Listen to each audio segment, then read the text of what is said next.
चला 6, 7 आणि 8 तीन प्रॉब्लेम आपल्याला टार्गेट आहे, कम्प्लीट होतंय का बघूया.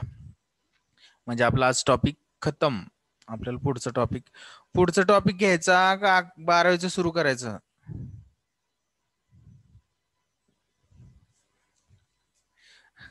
बोला.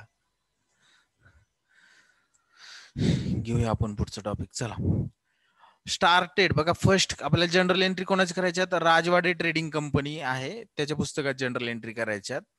First started business with cash ₹1 lakh, bank balance ₹2 lakh and building ₹2 lakh. आता बिझनेस सुरू केलाय, कॅश, बँक मधले पैसे आणलेत आणि बिल्डिंग, असे टोटल कॅपिटल आणलेलं आहे राजवाडेने. 2 आणि 2 4 आणि 1 5. एंट्री काय होईल सांगा? कॅपिटल आलं बिझनेस मध्ये. आणि ह्या बघा आता कॅश आली, असेट आहे थोडक्यात, बँक बॅलन्स सुद्धा असेट आहे आणि बिल्डिंग सुद्धा असेट आहे. एंट्री काय होईल?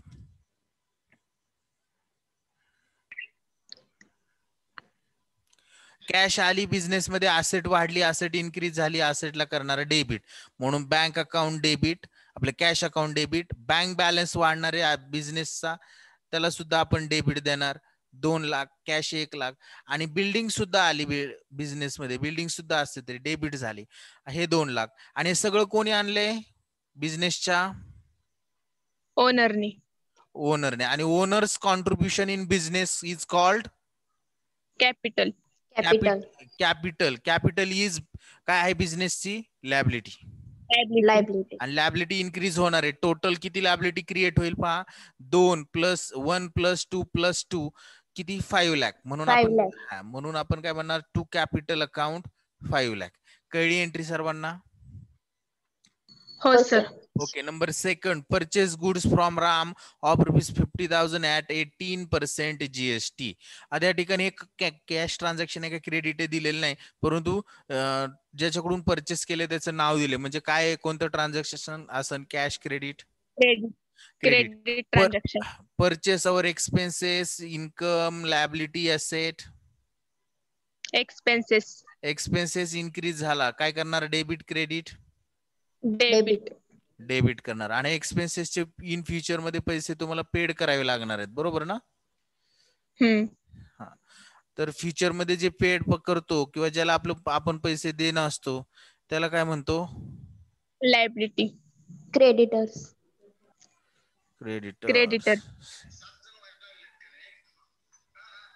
लायबिलिटी.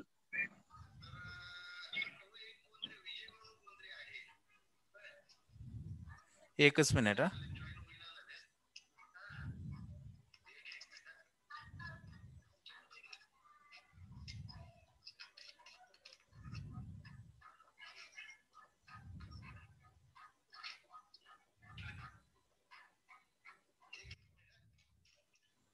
एकच minute. Account debit 50,000. Input CGST account debit 4,500.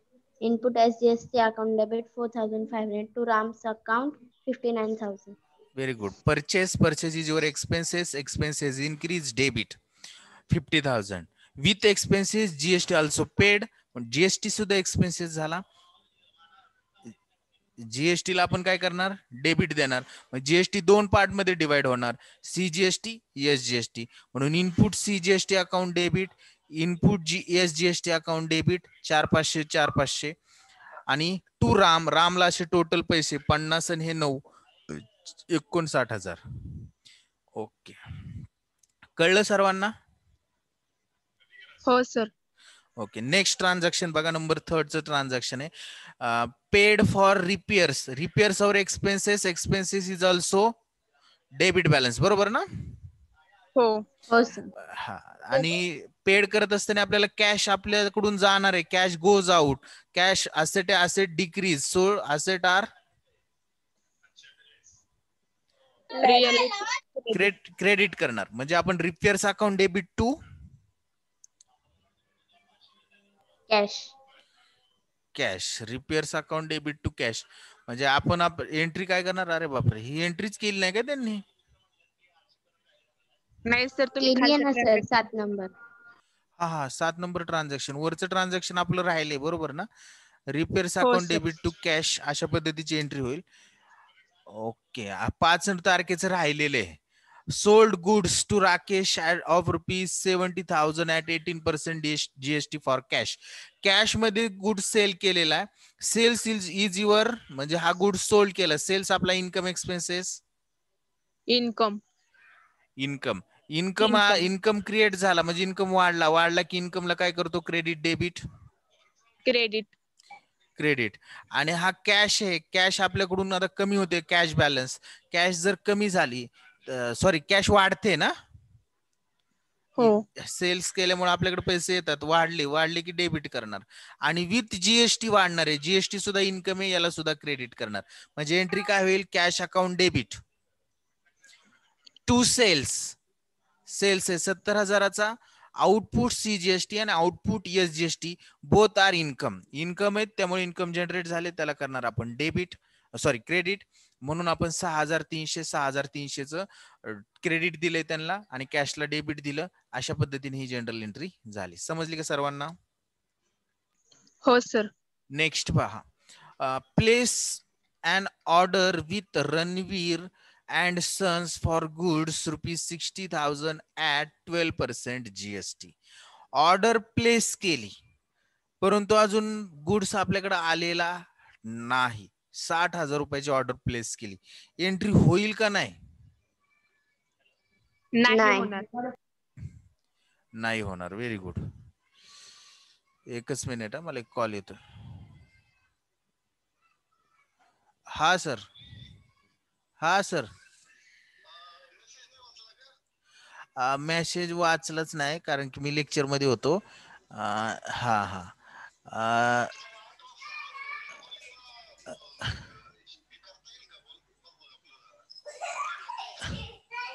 8 वाजता आता एक व्हिडिओ कॉल सुरू झालेला आहे सर. तो कोणता आहे?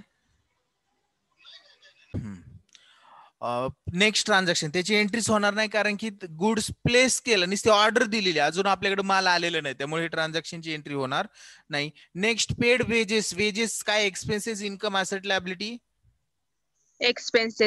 एक्सपेन्सेस पेड केला. 15,000 रुपये कॅश गेली. कॅश कमी झाली ॲसेट कमी झाली. डेबिट क्रेडिट एक्सपेन्सेस इन्क्रीज झाला. डेबिट क्रेडिट एंट्री काय होईल? Wages account debit to cash. Very good.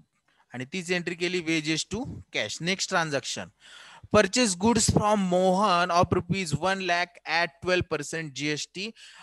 Transaction credit आहे का कॅश आहे ते दिलेलं नाही, मेन्शन केलेलं नाही.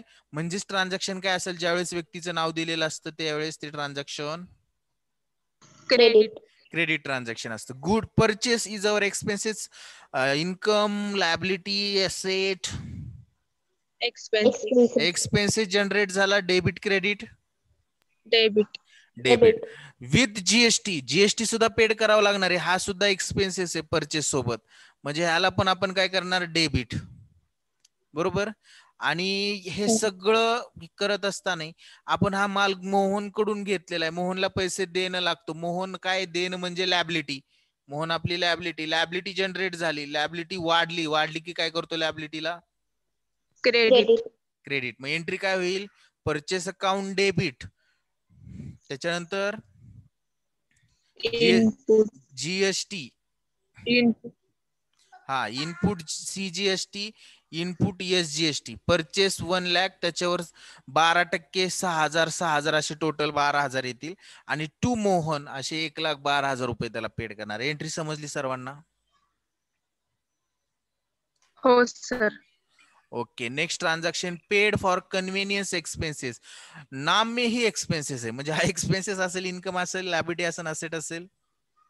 एक्सपेन्सेस झाला डेबिट. बरोबर. कॅश गेली त्याच्यामुळं कॅश गेली त्याला काय करणार क्रेडिट. म्हणजे एंट्री काय होईल? कन्व्हिनियन्स एक्सपेन्सेस किंवा conveyance account debit to cash account. Very good. Conveyance account debit to cash. समजते ना? जरा फास्ट घेतो. हो sir. Okay. Then after next transaction purchase goods from Kishore कडून माल परचेस केलाय 50,000 at 28% GST. Purchase is your expenses, income, asset, liability. Expenses.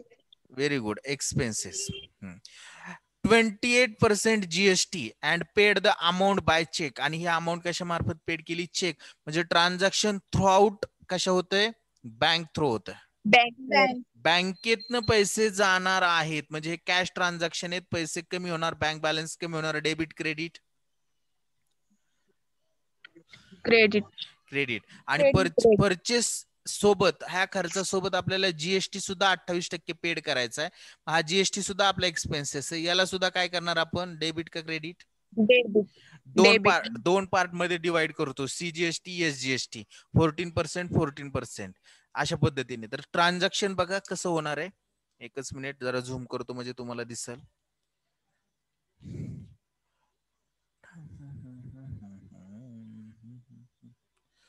Okay. बघा transaction purchase account debit 50,000. Then after input CGST account. हा पण expenses आहे 7,000. 14% काढला आपण. आणि इनपुट एसजीएसटी 7,000. आणि टोटल किशोरला आपण देणार आहे किशोर अकाउंट डेबिट. आता यांनी काय सांगितलं? एकच मिनिट. किशोर टू बँक असं का केलंय? हाफ ट्रान्झॅक्शन कॅश आहे आणि हाफ काय? हे आपण बँक मध्ये. त्यांनी आम्ही थोडस वाचण्यात कमी झालं म्हणायचं. एकच मिनिट. लाईट गेली. तुम्ही सगळे शहरात राहता, मी खेड्यात राहतो. आमच्या इथे लाईटचा भरपूर प्रॉब्लेम असतो. पहा काय सांगितलं? किशोर कडून गुड्स परचेस केलाय आणि असं कुठेही सांगितलं नाही. Paid the amount by cheque सांगितलंच नाही ना त्यांनी. हाफ अमाऊंट चेकनी पेड केली म्हणून सांगितले का? नाही सांगितलं. एंट्री तशी केली सर. हो, एंट्री तशी केली. हे चुकलेलं असेल ना त्यांचं? हो. बरं असू दे, चला. पण एंट्री समजून घ्या. तुम्ही या ठिकाणी किशोर जर नाही घेतलं, डायरेक्ट बँक जरी घेतलं तरी सुद्धा चालू शकतं. 50 आणि 7 आणि 7 14 54,000 रुपये या ठिकाणी 64,000 रुपये तुम्हाला या ठिकाणी डायरेक्ट हा किशोर न घेता बँकला तुम्ही 64,000चं क्रेडिट देऊ शकता. त्यांनी मेन्शन केलेलं नाही म्हणून. नेक्स्ट ट्रान्झॅक्शन बघूया. Purchase machinery of rupees 50,000. 50,000 रुपयाची मशिनरी परचेस केली. Machinery is your asset. Asset तुमच्या बिझनेस मध्ये आली. डेबिट करणार क्रेडिट. असेट वाढली त्यामुळं debit. Machinery account debit with GST. आणि हा जीएसटी पेड करावा लागणार आहे 18%. हा एक्सपेन्सेस आहे. या एक्सपेन्सेसला डेबिट करणार क्रेडिट? डेबिट. हा. Half the amount paid immediately by cheque. आता पहा ही जरासं चेक थ्रू पेड केलेलं आहे त्यांनी. तर ह्या एंट्रीचं तिकडे त्यांनी ही केलेलं आहे. तर ह्यातली हाफ अमाऊंट म्हणजे आता 50,000तली हाफ अमाऊंट जी असणार ती चेक थ्रू पेड केलेली आणि हाफ अमाऊंट काय क्रेडिट ट्रान्झॅक्शन असणार आहे. आता मशिनरी कोणाकडून परचेस केली वगैरे त्यांनी काही दिलेलं नाही. तर एंट्री पहा कशी होणार आहे. Machinery account debit. Total machinery 50,000 रुपयाची आली विथ जीएसटी. हे जीएसटी सुद्धा पेड करावं लागणार. 4,500 डिवाइड करतो आपण. इनपुट सीजीएसटी, इनपुट एसजीएसटी, त्या दोन्हीला डेबिट दिलं. To bank account. ह्यांनी इथं पण चुकवलंय. म्हणजे काय झालेलं यांच्या प्रिंटिंग मिस्टेक झालेलं. तर वरचं खाली खालचं वर असं केलेलं आहे त्यांनी. 59,000 रुपये म्हणजे जे हाफ अमाऊंट पाहिजे होती ती इथं पाहिजे होती, तर ही एंट्री बरोबर आली असती. आणि आता ह्या ट्रान्झॅक्शन मध्ये 30 तारखेच्या ट्रान्झॅक्शन मध्ये half amount paid by cheque म्हटले त्यांनी. तर या ठिकाणी हाफ जर चेकनी पेड केलेली असेल तर हाफ कशी केली हे माहित नाही ना. तर हे पण त्यांनी थोडंसं चुकवलं. पण एंट्री बरोबर केलेली, एंट्री चुकलेली नाही. चेकनीच पेड केलेली सगळी अमाऊंट. समजून घ्या तेवढं. आणि number last transaction withdraw from bank ₹10,000 for personal use. काय करावं लागेल एंट्री कोण सांगते? बँक मधनं विड्रॉ केले. बँक बॅलन्स कमी होईल म्हणजे असेट कमी होईल. काय करणार? Debit credit? Drawing account debit to bank account. Very good. Drawing account debit to bank account. ही काय होईल? एंट्री होईल आणि ट्रान्झॅक्शन आपलं संपल. म्हणजे आपला हा प्रॉब्लेम या ठिकाणी संपला. Drawing account debit to bank account. Problem number 7 लगेच आपण समजून घेऊया. आणि एक प्रॉब्लेम तुम्हाला मी होमवर्क साठी द्यायचा आहे. सर्वांनी लिहून मला व्हॉट्सअपला सेंड करणार ना फोटो? हो सर. ओके ओके चला. Journalise the following transaction in the books of Sania electronics Pune. बघा, debit balance on 1 April 2019 cash at bank. Cash at बँकचा डेबिट बॅलन्स आहे 50,000, म्हणजे हा त्याचा ओपनिंग बॅलन्स आहे. Sundry debtors 15,000, stock 35,000, plant and machinery 1 lakh. Credit balance April 2019 आहे. Sundry creditors वर्षाचे ते 10,000 रुपये आणि बँक लोनचे आहेत 40,000 रुपये. अशा पद्धतीने त्यांनी ट्रान्झॅक्शन दिलेले आहेत. फर्स्ट ट्रान्झॅक्शन पहा काय आहे. Purchase goods worth ₹90,000 from Kangana Ranaut. Kangana had ₹12% GST and amount paid by cheque. म्हणजे चेक म्हणजे हे थोडक्यात कॅश ट्रान्झॅक्शन आहे. फक्त ट्रान्झॅक्शन थ्रू आउट बँक पूर्ण झालेले, बँके थ्रू पूर्ण केलेलं आहे. बँकेमधनं पैसे जातील, पैसे गेल्यामुळं बँकला डेबिट देणार, credit credit. Credit. Purchase your expenses, income, liability, asset. Expenses. एक्सपेन्सेसला डेबिट म्हणजे purchase account debit with GST 12%. म्हणजे या GST ला सुद्धा काय करावं लागणार आपल्याला, डेबिट. दोन पार्ट डेबिट मध्ये, द्यावे. दोन पार्ट मध्ये डिवाइड करतो. कोणते दोन पार्ट? CGST आणि SGST. SGS. पुढे त्याला एक मस्त शब्द लावतो, इनपुट. म्हणून आपण एंट्री काय करणार, purchase account debit, input CGST, input SGST account debit दोन्ही पण टू बँक. अशा पद्धतीची एंट्री होईल. ट्रान्झॅक्शनची एंट्री बघा. आता पहा, पहिल्यांदा बरं मी हे सांगतो आधी. पहिल्या ट्रान्झॅक्शन मध्ये म्हणजे पहिल्यांदा त्यांनी काय सांगितले, जे डेबिट बॅलन्स दिलेले आहेत प्रॉब्लेम मध्ये, हे जे डेबिट बॅलन्सेस दिलेले होते पहा, कशाचा, कॅशचा, सन्ड्री डेटर्सचा, स्टॉकचा, प्लांट अँड मशिनरीचा. हे डेबिट बॅलन्स हे सगळ्यांना डेबिट दिले आणि ज्याचं क्रेडिट बॅलन्स आहे सन्ड्री क्रेडिटर्स आणि बँक लोन, ह्या सगळ्याला क्रेडिट दिले. पहिली एंट्री याची केली त्यांनी. काय केलेली पहा, एकच मिनिट. या ठिकाणी bank account debit 50,000, sundry debtors account debit 15,000, stock 35,000, plant and machinery 1 lakh. हे सगळे कोणते बॅलन्स होते? डेबिट बॅलन्स होते. म्हणजे जनरल एंट्री मध्ये यांना काय दिलंय? डेबिट. डेबिट. आणि क्रेडिट बॅलन्स कशाचे होते बघा, वर्षात 10,000, बँक लोन 40,000 अँड कॅपिटल 1,50,000. हे सगळं काय होतं? क्रेडिट होतं. म्हणून ह्यांना काय दिलं आपण? Credit balance. म्हणजे ह्यांना आपण क्रेडिट दिलेलं आहे. आता या ठिकाणी कॅपिटलचा बॅलन्स 1,50,000 कसा काढला असेल त्यांनी? दिलेलं आहे का आपल्याला प्रॉब्लेम मध्ये? बघा बरं, 1,50,000 कुठं दिसतंय का? इथून इथपर्यंत कुठेही दिसत नाही. फक्त वर्षा दिसती 1 लाख आणि बँक लोन आहे 10,000 आणि बँक लोन आहे 40,000. याच्यावरनं काय केलं त्यांनी? एक गोष्ट लक्षात घ्यायची, ह्या दोन लॅबिलिटीचं इक्वेशन त्यांनी वापरले. 40 आणि 10,000 किती झाले टोटल? 50,000. 50,000. आणि वरच्या ह्या सगळ्या असेट आहेत कितीच्या पहा, 2 लाखाच्या असेट आहेत. 2 लाख होती यांची सगळ्यांची टोटल, जर टोटल केली तर. आता हे 2 लाख आहेत. 2 लाखाला डेबिट दिला आणि क्रेडिट 50,000लाच भेटते, बरोबर ना? म्हणजे राहिलेले जे क्रेडिट आहे ते कशाला द्यावं लागेल आपल्याला? 2 लाखातनं 50,000 गेले, राहिले 1,50,000. हे कशाला द्यावे लागतील? कॅपिटलला. कॅपिटलला. म्हणून ते कॅपिटल आलेले 1,50,000. कळलं कसं आलं? हो सर. ओके. आणि आपण 2 नंबरचे नंबर फर्स्टचं ट्रान्झॅक्शन तर समजूनच घेतलंय. Purchase account debit, input GST, CGST, input SGST 90, 5,400, 5,400 to bank 1,08,000. अशा पद्धतीची ही एंट्री होणार आहे परचेसची. ही आपली 10 वेळा झाली, त्याच्यामध्ये जास्त वेळ घालवण्यात काय अर्थ नाहीये. नेक्स्ट ट्रान्झॅक्शन नंबर 5 डेटचं म्हणजे 5 तारखेचं. Sold goods to Neha ₹30,000 at 18% GST. माल विकलेला आहे नेहाला 30,000 रुपयाचा, 18%. विकला म्हणजे सेल केला. Sales is your expenses, income, asset, liability. Income. आणि इन्कम जनरेट झाला म्हणजे वाढला. इन्कमला काय करणार? इन्कम वाढला की क्रेडिट. क्रेडिट. आणि हे ट्रान्झॅक्शन कॅश आहे का क्रेडिट ट्रान्झॅक्शन आहे, कोण सांगतंय?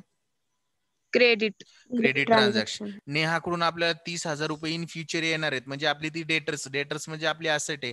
आणि ॲसेट ज्या वेळेस वाढते म्हणजे ॲसेट आपली जनरेट होते त्यावेळेस ॲसेटला काय करतो आपण? Debit credit debit. डेबिट. आणि हा 18% जीएसटी आपल्याला पेड करावं लागणार आहे. 2 भागामध्ये आपण डिवाइड करतो. हा भेटणार आहे आपल्याला, हा सुद्धा इन्कम आहे. हा इन्कम आहे. म्हणून एंट्री काय होईल बघा? Neha account debit to sales to output CGST to output SGST. आणि तेच त्या ठिकाणी केले बघा. Neha account debit 35,400. हे कसं आलं ते पण सांगतो. To sales 30,000 with GST 2,700 2,700 total 5,400. ते ऍड केले 30,000 मध्ये, म्हणून डेबिट दिला आपण नेहाला 35,400 रुपयाची. एंट्री समजली का सेल्सची? हो सर. आणि हे नॅरेशन वगैरे जे असतं ना, हे खूप सोपं असतं, त्याच्यामुळे मी हे कधी सांगण्याचा प्रयत्न करत नाही. पण narration being goods sold to Neha on credit at 50%, 18% GST. जे ट्रान्झॅक्शन आहे तेच आपल्या शब्दामध्ये मोडकं तोडकं मांडण्याचा प्रयत्न करायचा. बघा 10 तारखेचं ट्रान्झॅक्शन समजून घेऊया. Sold goods to Sanjay of ₹50,000 at 28% GST and payment received by cheque. बघा माल विकलेला आहे, विकला म्हणजे आपला इन्कम झाला. इन्कम झाला की सेल आपला इन्कम आहे. काय करतो? Credit debit credit. Credit credit. Credit करणार. ओके, एकच मिनिट. हा सर काय म्हटले त्यांनी? सोल्ड गुड्स टू संजय 50,000 रुपयाचा माल विकला, इन्कम झाला, सेल क्रेडिट करणार विथ 28% जीएसटी. पेमेंट चेकने आपल्याला भेटणार आहे, बँकेमध्ये पैसे येणार आहे, म्हणजे बँक बॅलन्स आपला वाढणार. बँक बॅलन्स वाढला की डेबिट का क्रेडिट? डेबिट. डेबिट. म्हणजे एंट्री होईल bank account debit to sale to output CGST to output SGST. आणि तीच एंट्री केली बघा या ठिकाणी, दिसते तुम्हाला? Bank account debit to sales to output CGST to output SGST. आता बँक अकाउंटला डेबिटला दिले बँकला 64,000 रुपये, 50,000 सेल्स आणि 7,000 रुपये सीजीएसटी एसजीएसटी. समजली एंट्री? हो sir. Then after next transaction पहा. Purchase goods for cash ₹50,000. Purchase is your expenses. म्हणजे परचेस अकाउंट काय करणार आपण? डेबिट करणार. गुड्स परचेस केला की डेबिट परचेसला 50,000. आणि जीएसटी सुद्धा परचेस म्हणजे आपल्याला पैसे द्यावे लागतात, जीएसटी पेड करावा लागणार आहे 18%. आणि ह्याच्यामध्ये कॅश डिस्काउंट भेटलाय आपल्याला. आता मला एक गोष्ट सांगा, परचेस आपण माल खरेदी करताना 10% आपल्याला कॅश डिस्काउंट भेटतोय. म्हणजे थोडक्यात 50,000वर 10% जर कॅल्क्युलेट केला तर तो 5,000 रुपये आपल्याला अमाऊंट कमी पेड करावी लागणार आहे. 5,000 रुपये अमाऊंट कमी पेड करावी लागली, हा आपला इन्कम झाला का लॉस? इन्कम. इन्कम. मग याला आपण डेबिट करणार का क्रेडिट? इन्कमला क्रेडिट. क्रेडिट. हो हो, तिथं बसून खा. आता मला कळलं तू पिझ्झा खातोय, बस. तर एंट्री पहा कशी होईल. Purchase account debit 50,000, input CGST 4,500, input SGST 4,500 to cash 54,000 to discount received 5,000. अशा पद्धतीची एंट्री होणार आहे.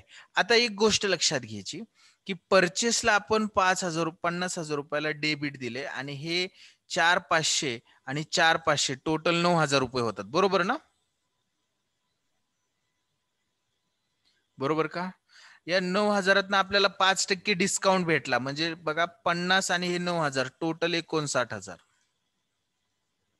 4,500 4,500 9,000 59 मधनं आपल्याला 5,000 रुपये डिस्काउंट भेटला, फायदा झाला, म्हणून आपण 5,000 रुपये क्रेडिट दिले आणि 54,000 रुपयाला काय दिले? डेबिट क्रेडिट दिले, कॅश जाते म्हणून. ओके, पुढे बघा पेमेंट. ऍडव्हर्टाइजमेंटचं पेमेंट केलेले 8,000 रुपये. एंट्री काय होईल?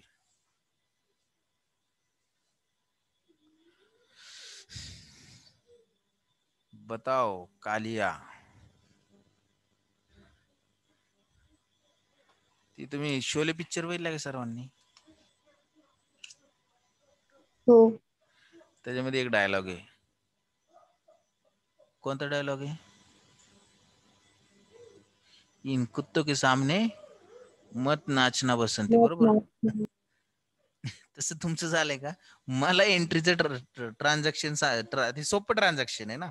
ऍडव्हर्टाइजमेंट पेड केली, ऍडव्हर्टाइजमेंट एक्सपेन्सेस, मग ह्याची एंट्री तुम्हाला यायला पाहिजे ना. काय होते सगळं? Advertisement account cash account. Cash account. Cash account. Very good. त्याच्यानंतर परचेस अ हॉर्स. अरे बापरे. For ₹40,000 and paid carriage charges ₹2,000. एक घोडा परचेस केला 40,000 रुपयाचा. आता हा घोडा आपली असेट आहे, इन्कम आहे, एक्सपेन्सेस आहे, लॅबिलिटी काय? ऍसेट. ऍसेट. पण तिला एक नाव आहे, कॅटेगरी मध्ये येतो हॉर्स. कोणत्या लाईव्ह कॅटेगरी? स्टॉक. अरे वा. Live stock. Live stock. Very nice. आता एंट्री काय करणार आपण त्याची पहा. एकच मिनिट. शेवटचे किती 8 मिनिट राहिलेत, होऊन जाईल आपलं. बघा, live stock account debit to cash account 42,000. कसे 42,000 आले? 40,000 रुपयाचा घोडा आणि 2,000 रुपये त्याचे कॅरेज चार्जेस, असे टोटल किती? 42,000 रुपये. 42,000. ओके, समजली एंट्री सर्वांना? आणि हे कॅश मध्ये पेड केलं म्हणून कॅशला आपण क्रेडिट दिलं. Then after next, paid for printing and stationery. मी सांगणार नाही, तुम्हीच सांगायची मला entry. Printing and stationery account debit to cash account. बरोबर. एक्सप्लेनेशन सांगता येईल का? सांगण्याचा प्रयत्न करायचा. काय एक्सप्लेनेशन येईल बघा. प्रिंटिंग अँड स्टेशनरी काय? खर्च आहे. एक्सपेन्सेस क्रिएट झाला डेबिट, म्हणून प्रिंटिंग अँड स्टेशनरीला डेबिट. 11,000 रुपयाला डेबिट, आणि ते देण्यासाठी कॅश गेली म्हणून कॅशला क्रेडिट, म्हणून printing and stationery to cash अशी एंट्री होईल. अतिशय सोपे. पुढं, sold goods to Alok for cash ₹13,000 at 12% GST less 10% discount. आता हा डिस्काउंट सेल्स वर दिलेला आहे.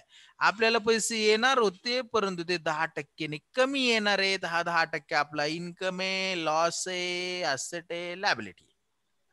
लॉस आहे. लॉस. आणि लॉस जर क्रिएट झाला तर डेबिट करतो, क्रेडिट? डेबिट. डेबिट. आणि हा डिस्काउंट आपण दिला म्हणजे अलाउड केला, म्हणून याला आपण थोडस याच्या नावामध्ये चेंज करतो, डिस्काउंट अलाउड म्हणतो. अलाउड म्हणतो. एंट्री काय होईल? सोल्ड गुड्स आपला सेल, आपला इन्कम आहे, sales account debit, discount account debit.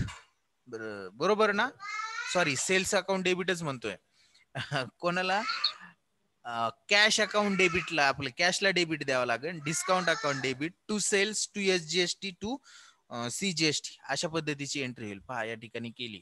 Cash account debit 13,250, discount allowed account debit 1,300 to sales. आता सेल्स आहे 13,000, 13,000 वर 10% डिस्काउंट म्हणजे 1,300 to output CGST 780 to output SGST 780. समजली सर्वांना एंट्री? डिस्काउंट कसा ऍड झाला, कसा डिस्काउंटची एंट्री परचेसच्या बाबतीत कशी केली आणि सेल्सच्या बाबतीत कशी केली, समजली का?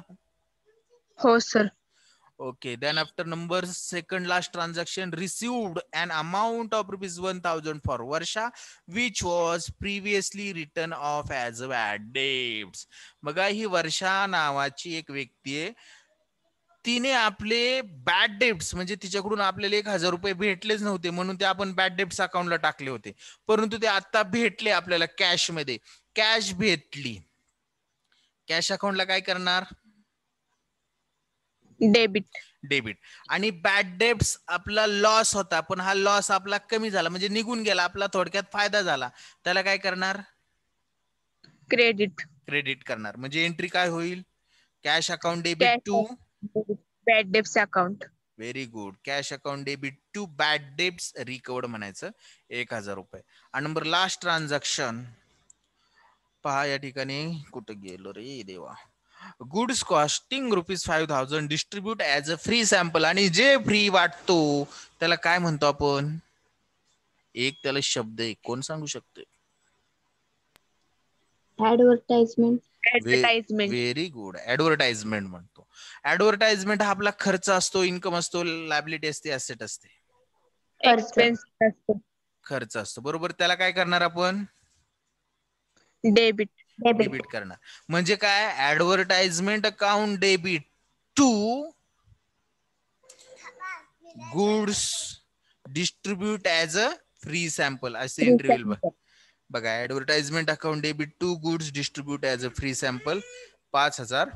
5,000. तू एक काम कर, मी तुझा पिझ्झा खातो, तू मुलींना शिकव, दिदूला शिकवतो का तू? हा म्हणजे माझं काम चालेल. हा आहे का नाही? रताळ्या कोणाचा फोन आलता? मामाचा. नवीन मामा कुठं आणला? तर समजला का प्रॉब्लेम?